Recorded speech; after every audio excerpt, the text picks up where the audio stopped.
Hi, this is Brian. Welcome back to Philosopher's Notes TV. Today we've got another great book, How to Become a Straight A Student by Cal Newport. How to Become a Straight A Student, subtitled The Unconventional Strategies Real College Students Use to Score High While Studying Less. I read this book as part of my preparation for Learning 101, which I'm excited to film next week and share with our members next month. Back to school time. Cal Newport, I saw this title as I was kind of researching different titles. Cal Newport's one of my favorite writers and favorite people. He wrote two other great books we featured. He wrote more than that, but the two books we featured are Deep Work, phenomenal book, one of my favorites of 2015, highly recommended, and So Good They Can't Ignore You, another extraordinary book. And this book is a fun look at Cal went to Dartmouth, he graduated Phi Beta Kappa, worked really hard and didn't do that well freshman year. Then he learned some tricks and hacks, did way better, all A's I think his last 36 classes, but he worked less. He figured out how to do it. And then he met all these other Phi Beta Kappa people and realized they were actually some of the most engaged socially and kind of well-rounded students on campus.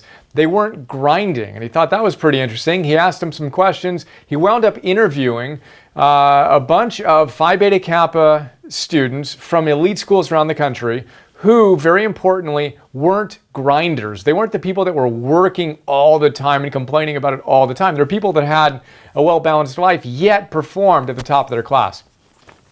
This book is a distillation of the big ideas he picked up from them. I wish I had it. UCLA, I graduated Phi Beta Kappa and I wasn't a grinding student, but I would have benefited from the wisdom in this book, which was written 10 years after I graduated. So, 5 big ideas here. Hope you enjoy. Excited to share. First one is, the first chapter is Pseudo Work.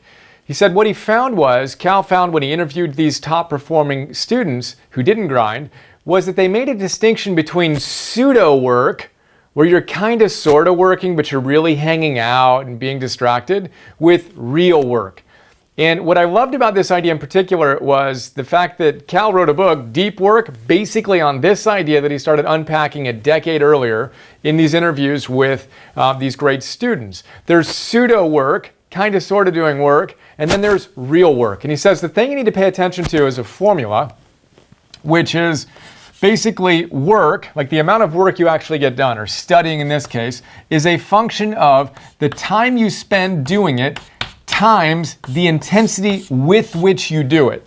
So work produced, or studying, effective studying done, equals the time you invest times the intensity with which you invest that time. Now, grinding students, or students who don't perform well and spend a lot of time doing it, they spend a ton of time, right? But their intensity is so low that they have to spend a ton of time in order to get an equivalent amount of work. Whereas somebody who shows up and says, look, I'm going to be super focused, right? They're super intense. Over the same amount of time, they get a ton more work done. So just to plug in a number here, let's say that the grinding student who does pseudo work, right?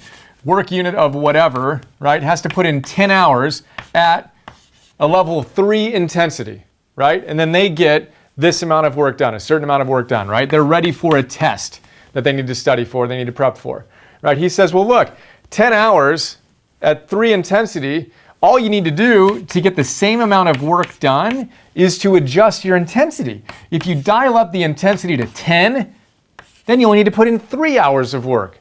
That's a winning equation. And the basic essence of the book, or a big part of the book, is figuring out how to work this equation. Now, what do you need to do to dial in the intensity such that you can work less time to get an equivalent amount done? That's how you perform at a high level as a non-grinding student. So remember, your number one enemy is pseudo work. We'll talk about, do we talk about that? Yeah, we'll talk about when and where and how long to study to deal with some of that stuff. But for now, check in. Are you doing real work or are you doing pseudo work? And this applies whether we're talking about studying or working, of course. You need deep work time blocks if you want to create masterpiece days, right? You can't have your internet on and your smartphone blowing up at you notifications. That's pseudo work. And you're going to have to spend a lot more time to get the equivalent amount of work done than the person who shows up with a ton of intensity. One of my favorite ideas and personal practices I'm most excited about. The second big idea here is procrastination. This is chapter number 2. You got to conquer your procrastination. And Cal makes the important distinction that none of these straight A students actually conquered procrastination completely, right? They didn't get rid of the urge to procrastinate. We all will always have the urge to procrastinate at some point or another. Some work's going to be boring or, as Cal says, suck, and it's just not going to be inspiring, right? So you're going to have the urge to procrastinate. You can't get rid of that completely, but you can develop effective strategies to deal with that urge. In the note, I reflect on acceptance and commitment therapy, right, where we talk about the happiness trap and the fact that it's a trap to think you're ever going to get rid of all of your procrastination, for example. It's not about getting rid of the urge to procrastinate. It's about stepping back and being able to hold that urge and then do what needs to get done anyway. Cal gives us 5 strategies to deal with that. I talk about each of the 5 in the note. A couple of my favorite ones. You got to feed the beast, he says. You got to be well fueled. You can't be tired. Feed the machine, he says. You got to be well rested and well fed if you want to be able to perform and move through any urges to procrastinate. And research says the exact same thing. We talk about it in Habits 101 and Willpower 101, that the fastest way to deplete your willpower and give in to procrastination is to be tired and or hungry. If you combine those two, you're tired and you're hungry, good luck. You're going to procrastinate. So you need to conquer procrastination. Check out Conquering Procrastination 101 for more on that.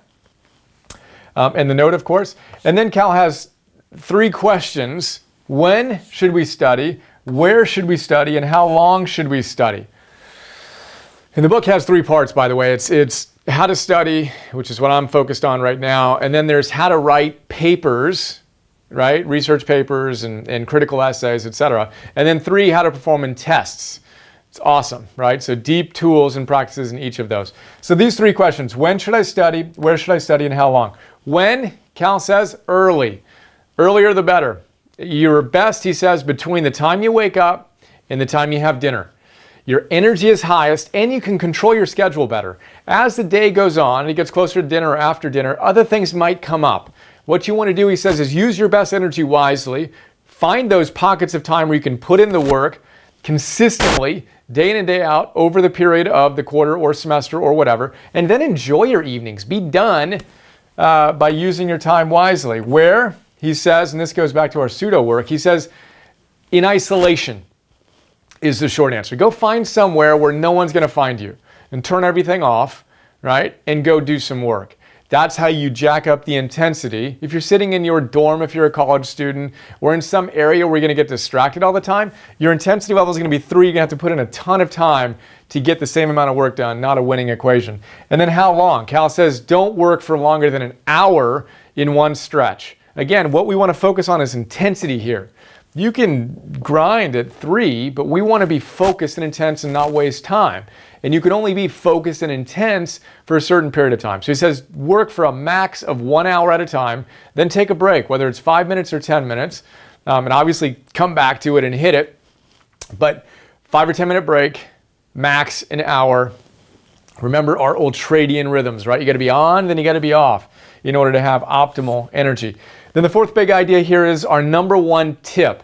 So if you want to study effectively, what's the best thing to do? Think about that for a moment. What's the best way you can study and prepare yourself to truly master a subject so you can perform well on a test and obviously learn it in general? What's your guess? Well, first I will tell you what it is not. What it is, the worst thing you can do to think that you're actually studying effectively, which is what these people do, is to read and reread your highlights and your notes. Just reading them again and rereading your notes gives you what the research scientists in this field called the fluency illusion. You have the illusion of fluency, the illusion that you've actually mastered it. You're rereading your notes and you're saying to yourself, yeah, I totally get that. Yep, yeah, that's exactly that. Okay, yeah, cool, I'm ready for this test, awesome. Boom, you go to the test. That fluency, the mastery, was an illusion.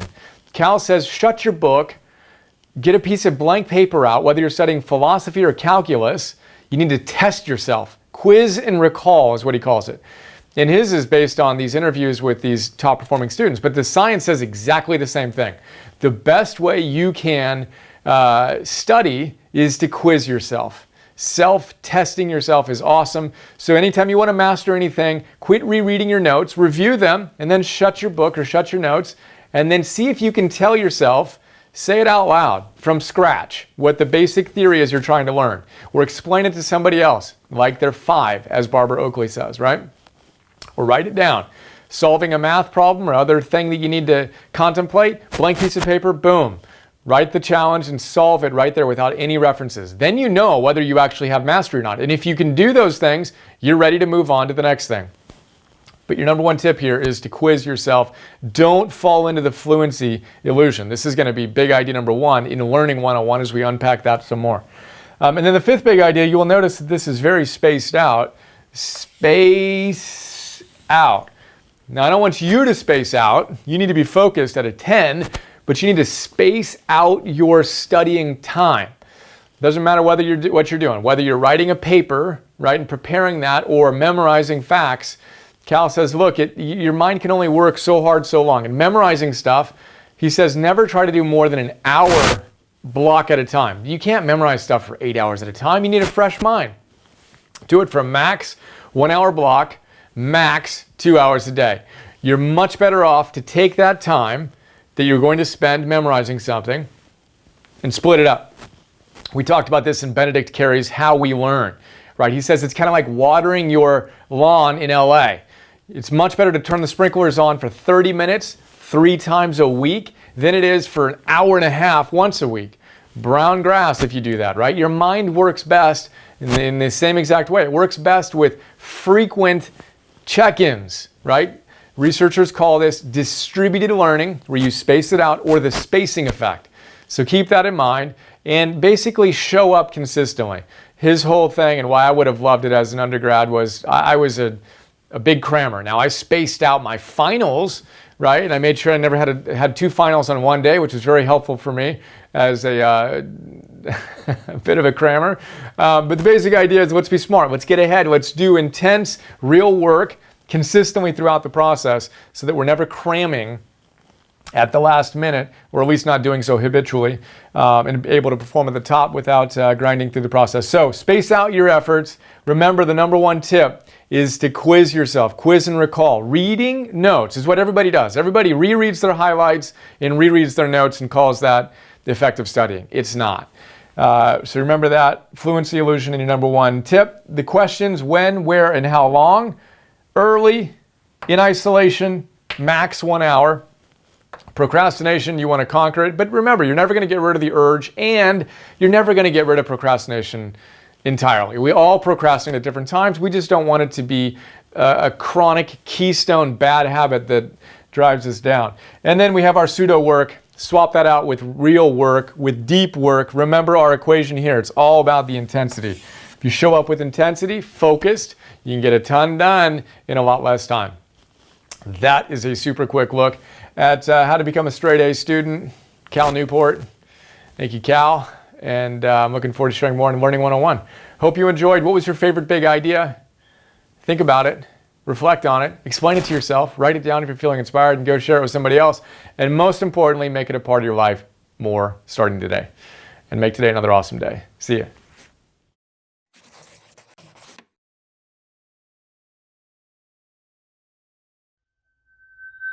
Isn't it a bit odd that we went from math to science to history, but somehow missed the class on how to live? For some wacky reason, Optimal Living 101 never made the schedule. Of course, it's too late to go back and change that, and you're too busy to read full-time to catch up. Yet, if you're like us, you're all about optimizing your life and actualizing your potential. So imagine this. Imagine having someone read the best books on optimal living and pulling out the big ideas that can truly change your life. You know, those sections you asterisk and underline and mark all up. Then imagine that guy, me, connecting those ideas to other great books and helping you apply them to your life today. Well, that's what I do with something we call Philosopher's Notes, where I break down each great book into a simple 6-page PDF 20-minute MP3, and 10-minute Philosopher's Notes TV episode. Then imagine me taking the absolute best big ideas from those great books and sharing them with you in fun, inspiring, super practical, optimal living 101 classes. On stuff like Purpose 101, Confidence 101, Business 101, Meditation 101, that sort of thing. You've got a personal trainer? I'm kind of like your personal philosopher. Ancient wisdom plus modern science plus common sense plus virtue plus mastery plus fun. That's what our optimized membership program is all about. We'd love to have you join us. Check us out at brianjohnson.me/join.